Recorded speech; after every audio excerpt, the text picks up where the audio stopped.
Dear students, आज हम grammar की जो एक एग्जांपल होती है, use not only but also, वो सीखेंगे। देखिए, बहुत इजी तरीके से मैं आपको बताऊंगा कि जब कभी भी not only but also use करने के लिए कोई एग्जांपल पूछी जाए तो आप इजीली जो है उसको हल कर सकते हैं। अभी आमतौर पर होता है कि एक्टिविटी शीट में जो एक सेंटेंस दिया रहता है, नीचे 3 ऑप्शन रहते हैं and we have to select one of them which is the correct one. तो उसको भी फाइंड आउट करने के लिए आपको समझना जरूरी है कि कौन से एग्जाम्पल को हमको कैसे हल करना है। तो not only but also use करने के जो 3 बेसिक स्टेप्स हैं, बेसिक रूल्स हैं, वो आप जहन में रखिए। और अगर आप वो समझ लेते हैं तो किसी भी तरह के एग्जाम्पल आप आसानी से हल कर सकते हैं।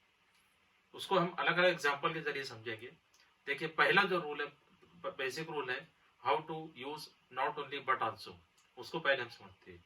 मान लीजिए कि एक सेंटेंस आप लोगों के सामने यहाँ पर दिया हुआ है, she made a beautiful painting and gifted it to her teacher. ये एक सेंटेंस है। She made a beautiful painting and gifted it to her teacher. अब मान लीजिए इस तरीके से कोई सेंटेंस दिया है और इंस्ट्रक्शन दी रहती है कि use not only but also. तो किस तरीके से हम इसमें नॉट ओनली बट ऑल्सो का जो है वो यूज करेंगे।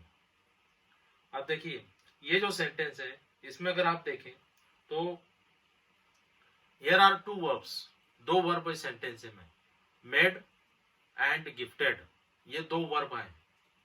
तो अगर कोई ऐसा सेंटेंस है जिसमें दो अलग अलग सेंटेंस है या ज्वाइंट सेंटेंस है और उसमें दो अलग अलग वर्ब अगर उसमें यूज हुए हैं, तो आप एक बुनियादी उसूल याद रखिए कि जो जो उसमें जो पहला वर्ब है उससे पहले जो आपको नॉट ओनली यूज करना है। अगर किसी सेंटेंस में दो वर्ब आए हैं और उसमें नॉट ओनली यूज करना है तो not only is used before the first verb, पहले वर्ब से पहले इस्तेमाल होगा। तो इस तरीके से जो सेंटेंस है अगर हम उसमें नॉट ओनली यूज करें दिए हुए सेंटेंस में, तो सेंटेंस बनेगा, she not only made a beautiful painting but also gifted to her teacher. इस तरीके से नॉट ओनली यूज करते हुए सेंटेंस बनेगा। जो पहला सेंटेंस है, she made a beautiful painting, उसने खूबसूरत पेंटिंग बनाई, ड्राइंग बनाई, and gifted it to her teacher, और उसने उस पेंटिंग को अपने टीचर को गिफ्ट किया। अब उसी को हम कह रहे हैं कि she not only made a beautiful painting but also gifted to her teacher, बल्कि उसने उसे उसके टीचर को गिफ्ट किया। अब देखिए, दोनों सेंटेंसेस में अगर आप फर्क देखें तो क्या आपको नजर आएगा। पहला ये कि हमने इसमें नॉट ओनली यूज किया है, जहां पर सेंटेंस ज्वाइन हुआ है, एंड वहां पर हमने बट ऑल्सो यूज किया। और दूसरे सेंटेंस में इट प्रोनाउन आया था, उसको हमने दोबारा नहीं लिखा। तो ये चीजें आपको याद रखनी है। अगर कोई ऐसा सेंटेंस है जिसमें दो वर्ब आए हैं, हमें नॉट ओनली यूज करना है, तो नॉट ओनली यूज होगा before first word, first verb पहले वर्ब से पहले। दूसरी चीज के सेंटेंस हम ज्वाइन करेंगे by using but also, but also का इस्तेमाल करते हुए सेंटेंस को ज्वाइन करेंगे। और पहले सेंटेंस के ताल्लुक से दूसरे सेंटेंस में जो प्रोनाउन यूज हुआ है, जैसे पहले सेंटेंस में पेंटिंग के लिए दूसरे सेंटेंस में इट इस्तेमाल हुआ है, तो दूसरे सेंटेंस में हमने इट इस्तेमाल नहीं किया। तो आपको भी दूसरे सेंटेंस में जो प्रोनाउन आया है उसको यूज नहीं करना है। ये उसके बेसिक रूल है। So when we say she not only made a beautiful painting, उसने न सिर्फ एक खूबसूरत पेंटिंग बनाई, but also gifted to her teacher, बल्कि उसने उस पेंटिंग को अपने टीचर को गिफ्ट किया। ये उसका मानी होता है। नॉट ओनली बट ऑल्सो का मतलब होता है न सिर्फ बल्कि। अब देखिए, यहाँ पर हम एक दूसरी एग्जाम्पल देखते हैं इसी से relate. Indians played the match sincerely and वोन इट। ये एक सेंटेंस है, Indians played the match sincerely and वोन इट। अब इसमें हमें नॉट ओनली यूज करना है। तो जो पहला उसूल हम देख रहे हैं उसी को हम फॉलो करेंगे कि इसमें दो वर्ब आए, प्लेड एंड वोन। तो नॉट ओनली कहां यूज होगा, बिफोर द फर्स्ट वर्ब, पहले वर्ब से पहले। तो सेंटेंस से बनेगा, Indians not only played the match sincerely, and हट जाएगा, बट ऑल्सो वोन। सिर्फ इट यहां पर नहीं आएगा क्योंकि इट इस्तेमाल हुआ है मैच के लिए। तो सेंटेंस इस तरीके से बनेगा कि Indians not only played the match sincerely but also वोन। पहला जो सेंटेंस है वो है Indians played the match sincerely, है ना। इंडियंस ने प्लेड मैच जो बहुत सिंसियरली खेला और एंड वोन इट, और उसे उन्होंने जीत लिया। Indians not only played the match sincerely, Indians ने ना सिर्फ मैच को सिंसियरली खेला बट ऑल्सो वोन, बल्कि वो जीते भी। इस तरीके से अदर एग्जांपल एक और मैं बता दूं इसी से रिलेटेड के police search the lost baby and handed him to the parents. Police search the lost baby, police ने खोए हुए बच्चे को तलाश किया and handed him to the parents, और उसे उन्होंने उसके पेरेंट्स को दे दिया। दो वर्ब आए हैं, कौन कौन से वर्ब इसमें, सर्च्ड एंड हैंडेड। तो पहले वर्ब से पहले जो नॉट ओनली आएगा, police not only searched the lost baby but also handed him to the parents. अब यहाँ पर हिम आया तो हम उसको हटाकर लिखेंगे हैंडेड टू द पेरेंट्स। इस तरीके से भी हम लिख सकते हैं। तो पहला उसूल आप याद रखिए कि अगर जुमले में दो वर्ब है तो फिर नॉट ओनली पहले वर्ब से पहले इस्तेमाल होगा। अब नेक्स्ट इसमें जो दूसरा रूल है मैं आपको बताता चलूं। अब देखिए एक सेंटेंस है यहाँ पर है, he bought a book and a dictionary. एक सेंटेंस है, he bought a book and a dictionary, उसने एक किताब और एक डिक्शनरी खरीदी। Now see how many verbs are here in this sentence, there is only one verb and which is bought, buy का past bought. He bought a book and a dictionary, उसने एक book और एक dictionary खरीदी, ये sentence है। अब इसमें हमें नॉट ओनली यूज करना है, तो इसका उसूल क्या है। अब इसका उसूल ये कि अगर जुमले में एक वर्ब आया है, इसमें वर्ब क्या है, बॉट, तो वर्ब के बाद नॉट ओनली यूज करना है, इतना आप याद रखें। हम नॉट ओनली यूज करेंगे आफ्टर द वर्ब। अगर दो वर्ब है तो बिफोर द फर्स्ट वर्ब, और अगर एक ही वर्ब आया तो आफ्टर द वर्ब। अब जो यहाँ पर हमने सेंटेंस लिया है, he bought a book and a dictionary, तो इसमें जब हम वर्ब नॉट ओनली यूज करेंगे तो सेंटेंस में बनेगा कि he bought not only a book but also a dictionary.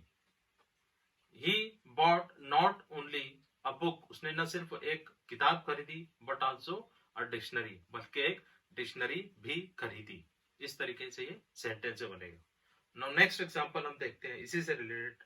She speaks English and French. She speaks English and French. Now we have to use not only but also. Verb कितने आए? There is only one verb, and which is speak. Not only is will be used after the first verb, है ना, verb के बाद होगा। She speaks, sentence she speaks English and French, वो English और French languages बोलती है, ये सेंटेंस है। She speaks not only English but also French। इस तरीके से सेंटेंस बनेगा। She speaks not only English, न सिर्फ इंग्लिश बोलती है बल्कि but also French, बल्कि फ्रेंच भी बोलती है। इस तरीके से एक और एग्जांपल हम लेते हैं यहाँ पर। They invited neighbors and relatives.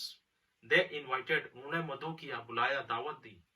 Neighbors and relatives, neighbors और relatives को। यहाँ पर भी वर्ब कितना है, एक है, और वो क्या है, invited। तो invited वर्ब के बाद जो है वो not only लगेगा। They invited not only neighbors but also relatives। इस तरीके से सेंटेंस से बनेगा। अब नेक्स्ट जो है उसका एक उसूल है, वो मैं आपको बताता चलूं। हमने दो उसूल यहाँ पर देखे। अब थर्ड जो है सेंटेंस के जरिए आप समझिए। एक सेंटेंस मैं आपको बताता हूं कि America and Japan are developed countries. एक सेंटेंस है, America and Japan are developed countries. अब इसमें हमें नॉट ओनली यूज करना है, तो पहले मैं आपको हल कर कर बताता हूँ। सेंटेंस से बनेगा not only America but also Japan are developed countries. अब देखिए यहाँ पर हमने नॉट ओनली कहाँ यूज किया, before the verb, before the sentence, in the beginning of the sentence, जुमले के शुरू में।